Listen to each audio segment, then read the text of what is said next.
Welcome to Neutral Jurors. You're watching the very first episode of our channel, A Future of Fairness, the new criminal laws for every gender.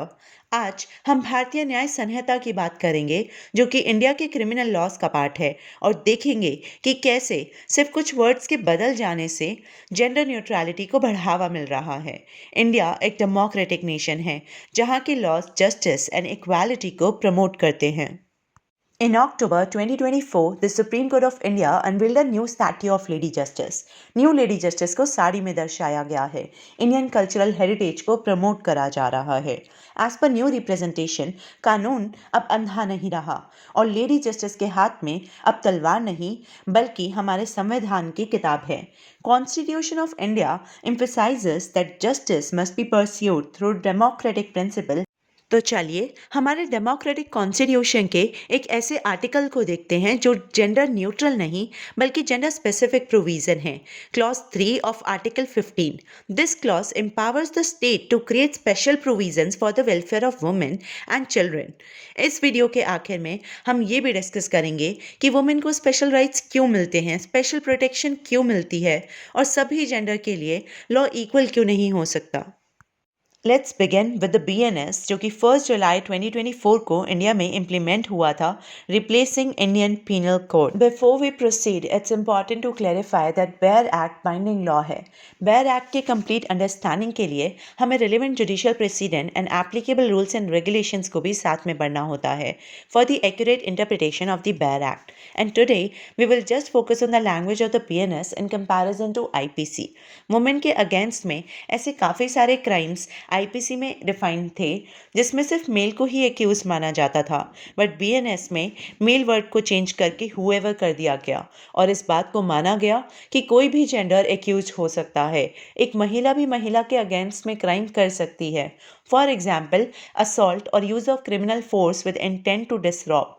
BNS के according अब चाहे कोई mail हो, female हो या transgender हो, अगर उसने ये क्राइम करा है तो 3 से 7 साल की सज़ा हो सकती है और फाइन भी लगेगा।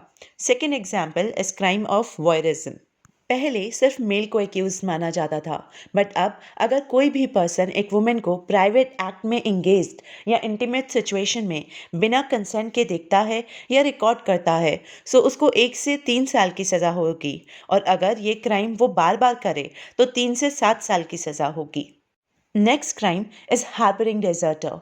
हार्बरिंग डेजर्टर का मतलब है अगर कोई भी ऑफिसर या सोल्जर जो कि इंडियन आर्मी का पार्ट है, अगर वो अपनी रिस्पॉन्सिबिलिटी से भाग के आया है और ये बात पता होते हुए भी कोई उसको शेल्टर दे रहा है या छुपाने में मदद कर रहा है, सो ये एक पनिशेबल क्राइम है।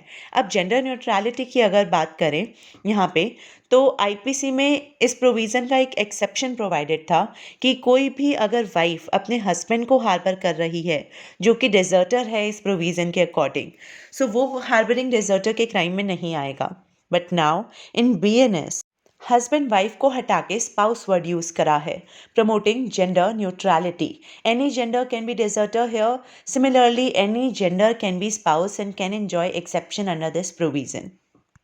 मूविंग फॉरवर्ड, अभी तक हमने एक्यूज के जो जेंडर स्पेसिफिक टर्म चेंज आए हैं उनकी बात करी है मेनली, बट अब हम विक्टिम्स पे आते हैं जिनके साथ क्राइम हुआ है। हमारे कॉन्स्टिट्यूशन में वुमेन एंड चिल्ड्रन के लिए स्पेशल राइट्स बनाना अलाउ करा है। सो अगर स्टेट गर्ल के स्पेशल राइट्स प्रोवाइड कर रही है उसमें कुछ गलत नहीं है, बट BNS के कुछ प्रोविजंस में in comparison to old IPC girl के साथ साथ सभी जेंडर्स के चाइल्ड को विक्टिम कंसिडर करते हुए क्राइम डिफाइन करे हैं। मोरओवर कुछ जगह चेंजेस आए हैं जहां माइनर की जगह चाइल्ड वर्ड यूज हो रहा है, बिकॉज माइनर की जेंडर अकॉर्डिंग एज डिफर कर सकती है बट चाइल्ड की नहीं। In BNS child means any person below the age of 18 years. For example, kidnapping के एक प्रोविज़न में माइनर को हटा के चाइल्ड वर्ड यूज़ करा गया है। Next is the crime of importation of girl और बॉय फ्रॉम फॉरेन कंट्री। अगर कोई भी किसी 18 साल तक के लड़के को या 21 साल तक की लड़की को इंडिया में लाने में मदद करता है, ये जानते हुए कि उन बच्चों को फोर्स करा जा सकता है इलिसिट इंटरकोर्स में इन्वॉल्व होने के लिए, उसको पनिशमेंट मिलेगी। ये BNS का नया प्रोविज़न है। IPC में सिर्फ गर्ल को विक्टिम कंसिडर करा जाता था, बट यहाँ गर्ल एंड बॉय दोनों के लिए ये प्रोविज़न है। Next is procurement of child for sexual exploitation. ये क्राइम भी पहले सिर्फ माइनर गर्ल के लिए होता था, but now any child can be the victim under this punishable crime.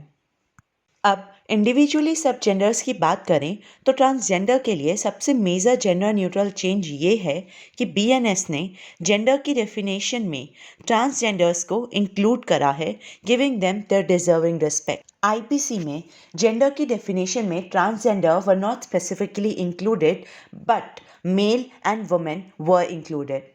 Mails right की बात करें तो सबसे बड़ा चेंज यही था कि काफ़ी सारे क्राइम्स में एक्यूज सिर्फ मेल को कंसिडर करा जाता था, जहां अब सभी जेंडर को एज एक्यूज कंसिडर करा जाता है, promoting gender equality and equal respect for main. Women की बात करें तो आईपीसी में स्पेशल चैप्टर डेडिकेटेड नहीं था वुमेन एंड चिल्ड्रन को, एंड अलग अलग जगह कुछ कुछ राइट्स प्रोवाइडेड थे, बट बीएनएस में इन सबको एक साथ करा एंड पूरा एक चैप्टर डेडिकेटेड है जो सिर्फ वुमेन एंड चिल्ड्रन के लिए है, making it quite simple to read and understand it. Women के लिए कुछ प्रोविजंस ऐड भी हुए हैं। फॉर एग्जाम्पल सेक्शन 69, अगर कोई किसी वुमेन को झूठा वादा करके सेक्सुअल इंटरकोर्स में इन्वॉल्व होता है, सो ये भी बीएनएस में पनिशेबल होगा। Now the question is, where still improvement required in language? There is no one answer to it, also it is highly debatable. Summon में से अब तक रेप के प्रोविजंस में जेंडर इक्वालिटी नहीं आई है, स्टॉकिंग के प्रोविजन में पूरे तरीके से जेंडर इक्वालिटी नहीं आई है, एंड समन में से कि क्राइम्स रेट को देखते हुए प्रोविजंस आर जस्टिफाइड। समन में से ट्रांसजेंडर के लिए जेंडर न्यूट्रलिटी का अभी काफ़ी स्कोप है। समवन विल से उनके लिए एक सेपरेट एक्ट है as per the requirement, and because there is no one answer to it, we request all our viewers to comment their opinion on this video. At last, let's discuss why special rights are provided to women. So, the answer to this question is to rectify historical injustices which are not ratified up to now at least. There are high number of crimes against women. They do not participate equally in society because of some stereotype present in our society. Their safety is at risk. Now, this is also debatable that women are there in every sector nowadays. Just willingness is required. But this point ignores other point that situation सबके लिए same नहीं है. किसी को बहुत comfortable environment मिलता है grow करने के लिए, बट काफ़ी जगह जेंडर बेस्ड वायलेंस वुमेन के अगेंस्ट होते हैं, जिन्हें हम इग्नोर नहीं कर सकते, और इसलिए हमारे कॉन्स्टिट्यूशन में वुमेन को स्पेशल राइट प्रोवाइडेड है। आज हमने सिर्फ बीएनएस के कुछ ऐसे प्रोविजंस को देखा जहां जेंडर न्यूट्रल लैंग्वेज को अपनाया गया है in comparison to IPC. But there is so much in BNS related to gender rights that we will cover in our upcoming videos.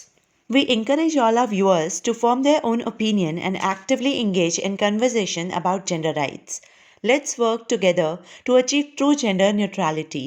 Feel free to share your thoughts in the comment section below. Thank you for watching this video.